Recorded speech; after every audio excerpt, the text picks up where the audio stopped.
ಎಲ್ರಿಗೂ ನಮಸ್ಕಾರ. ನಾನು ನಿಮ್ಮ ಸಿಂಧುಗಿರೀಶ್. ಎಲ್ಲರೂ ಹೇಗಿದ್ದೀರಾ? ಚೆನ್ನಾಗಿದ್ದೀರಾ ಅಂತ ಅನ್ಕೊಂತೀನಿ. ಇವತ್ತಿನ ಕಾನ್ಸೆಪ್ಟ್ ಬಂದು ನವಜಾತ ಶಿಶುಗಳನ್ನು ಬೇಸಿಗೆ ಟೈಮಲ್ಲಿ ಯಾವ ರೀತಿ ಕೇರ್ ಮಾಡಬೇಕು ಅನ್ನೋದು ಇವತ್ತಿನ ಈ ವಿಡಿಯೋ ಆಗಿರುತ್ತೆ. ಮೊದಲನೇದಾಗಿ ನವಜಾತ ಶಿಶು ಅಥವಾ ಆವಾಗ ತಾನು ಹುಟ್ಟಿದ ಮಗು ಅಂತ ಅಂದರೆ ಎಲ್ಲರ ಕಲ್ಪನೆ ಏನಂದರೆ ಮಗು ತಾಯಿಯ ಹೊಟ್ಟೆಯಲ್ಲಿ ತುಂಬ ಬೆಚ್ಚಗಿರುತ್ತೆ. ಸೊ ಒಳ್ಳೆ ಬಟ್ಟೆಯನ್ನು ಹಾಕಬೇಕು ಮತ್ತು ಚೆನ್ನಾಗಿ ರ್ಯಾಪ್ ಮಾಡಬೇಕು. ಮಗುಗೆ ಟೋಪಿ, ಸ್ವೆಟರು, ಆಮೇಲೆ ಕಾಲಿಗೆ ಕೈಗೆ ಎಲ್ಲ ಹಾಕಬೇಕು ಅನ್ನೋದು. ಈ ಉರಿ ಬಿಸಿಲಿನಲ್ಲಿ ಹುಟ್ಟಿದ ಮಕ್ಕಳಾಗಿರ್ಬೋದು ಅಥವಾ 1-1.5 ತಿಂಗಳು 6 ತಿಂಗಳ ಮಕ್ಕಳವರೆಗೆ ದಯವಿಟ್ಟು ಈ ಸ್ವೆಟರು, ಟೋಪಿ ಇದನ್ನೆಲ್ಲ ಬಿಟ್ಬಿಡಿ. ತೀರಾ ಗಾಳಿಗೆ ಕರ್ಕೊಂಡು ಹೋಗಬೇಡಿ. ಆದಷ್ಟು ಮೆದುವಾದ ಹತ್ತಿ ಬಟ್ಟೆಗಳನ್ನು, ಕಾಟನ್ ಬಟ್ಟೆಗಳನ್ನು ಮಕ್ಕಳಿಗೆ ಯೂಸ್ ಮಾಡಿ. ಮೊದಲನೇ ಟಿಪ್. ಎರಡನೇ ಟಿಪ್ ಬಂದು ಕಿಟಕಿಗಳನ್ನು ಬಿಡಿ. ಈಗ ಓಪನ್ ಬಿಡಿ, ಗಾಳಿ ಆರಾಮಾಗಿ ಆಡಲಿ. ಬಟ್ ನೇರ ಗಾಳಿ ಮಗುಗೆ ಬಂದು ಬೀಸೋ ಥರದ್ದು ಮಾಡಬೇಡಿ. ಸ್ವಲ್ಪ ದೂರದಲ್ಲಿ ರೂಮಲ್ಲಿ ಗಾಳಿ ಆಡ್ತಾ ಇರಲಿ ಅಷ್ಟೇ. ಇನ್ನು AC ಎಲ್ಲ ಯೂಸ್ ಮಾಡ್ತಿದ್ದೀರಾ ಅನ್ನೋದಾಯಿತು ಅಂದರೆ AC ಕೂಡ ನೇರವಾಗಿ ಮಗುವಿಗೆ ಗಾಳಿ ಬೀಳೋವಂಥದ್ದು ಬೇಡ.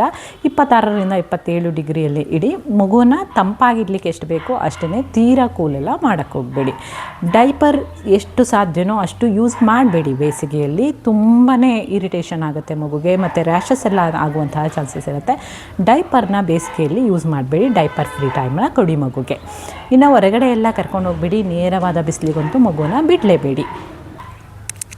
ಮತ್ತು ಈ ಟೈಮಲ್ಲಿ ಡಿಹೈಡ್ರೇಷನ್ ಜಾಸ್ತಿ ಆಗೋದ್ರಿಂದ 1ರಿಂದ 2 ಗಂಟೆಯ ಒಳಗಡೆ ಪದೇ ಫೀಡಿಂಗ್ ಅನ್ನೋದನ್ನು ಕೊಡಿ.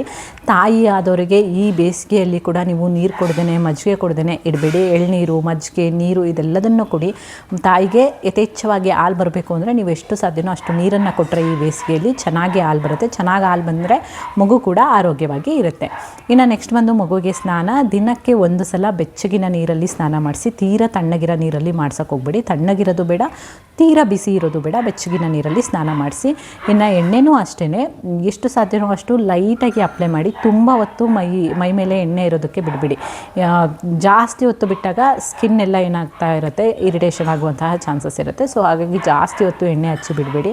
ಮತ್ತು ತುಂಬ ಬಿಸಿಲು ಜಾಸ್ತಿ ಇರೋದ್ರಿಂದ, ಹೀಟ್ ಜಾಸ್ತಿ ಇರೋದ್ರಿಂದ ಬಿಸಿಲು ಕಾಯಿಸ್ತೀನಿ ಅಂತ ಹೇಳಿ ನೀವು 8-9 ಗಂಟೆ ಮೇಲೆ ಮಗುನ ಹೊರಗಡೆ ಅಂತೂ ಕರ್ಕೊಂಡು ಹೋಗಬೇಡಿ. ಬೆಳಗ್ಗೆ 6 ಗಂಟೆ 6:30ಯಲ್ಲಿ ಏನು ಎಳೆ ಬಿಸಿಲು ಅನ್ನೋದು ಬರುತ್ತಲ್ಲ, ಆ ಬಿಸಿಲಿಗೆ ನೀವು ಮಗುವಿನ ಬಿಸಿಲಲ್ಲಿ ತೋರಿಸ್ಬೇಕಾಗತ್ತೆ. ಆವಾಗ ನಿಮಗೆ ವಿಟಮಿನ್ ಡಿ ಸಿಗುತ್ತೆ. ಅದರ ನೆಕ್ಸ್ಟ್ ನಿಮಗೆ ವಿಟಮಿನ್ ಡಿ ಸಿಗೋದಿಲ್ಲ.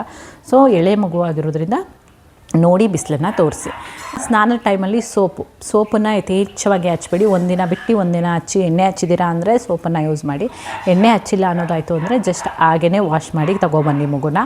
ಮತ್ತು ತಲೆಗೆಲ್ಲ ಪೌಡ್ರ್ ಹಾಕೋದಿರ್ಬೋದು, ಮೈಗೆಲ್ಲ ಪೌಡ್ರ್ ಹಾಕೋದು, ಕಂಕ್ಳ ಎಲ್ಲ ಪೌಡ್ರ್ ಹಾಕೋದು ಬೇಡ. ಪೌಡ್ರ್ ಹಾಕ್ಬಿಡಿ. ಪೌಡ್ರ್ ಜಾಸ್ತಿ ಹಾಕಿದ್ರೆ ಅಲ್ಲೆಲ್ಲ ಬೆವರು ಗುಳ್ಳೆಗಳು ಆಗುವಂತಹ ಚಾನ್ಸಸ್ ಇರುತ್ತೆ. ಮತ್ತು ಕಂಕ್ಳ ಕುತ್ತಿಗೆ ಹತ್ರ ಎಲ್ಲ ಮಗು ಬೇವ್ತು ಅಲ್ಲೆಲ್ಲ ಸೆಲ್ತಂಗಾಗುವಂತಹ ಚಾನ್ಸಸ್ ಇರುತ್ತೆ. ಸೊ ನೀವು ಸ್ನಾನ ಮಾಡಿಸಿ ಕರ್ಕೊಂಬಂದಮೇಲೆ ಅಲ್ಲೆಲ್ಲ ನೀಟಾಗಿ ವೈಪ್ ಮಾಡಬೇಕಾಗತ್ತೆ.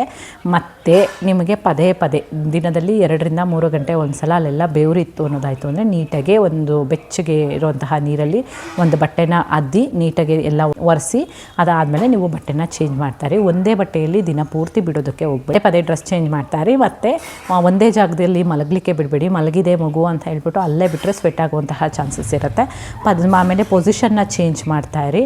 ಬೇಸಿಗೆ ಆಗಿರೋದ್ರಿಂದ ಮಗು ಅಳ್ತಾ ಇದೆ, ಇರಿಟೇಷನ್ ಆಗ್ತಾಯಿದೆ, ಮಗುಗೆ ಕಿರಿಕಿರಿ ಆಗ್ತಾಯಿದೆ ಅಂದಾಗ ಮಗುನ ಹೆಗ್ಲ ಮೇಲೆ ಹಾಕ್ಕೊಂಡು ಸ್ವಲ್ಪ ಆ ಕಡೆ ಈ ಕಡೆ ಮನೆ ಒಳಗಡೆ ಓಡಾಡಿಸಿ. 10ರಿಂದ 4ರವರೆಗೆ ಮಗುವನ್ನು ಹೊರಗಡೆ ಅಂತೂ ಕರ್ಕೊಂಡು ಹೋಗಲೇಬೇಡಿ.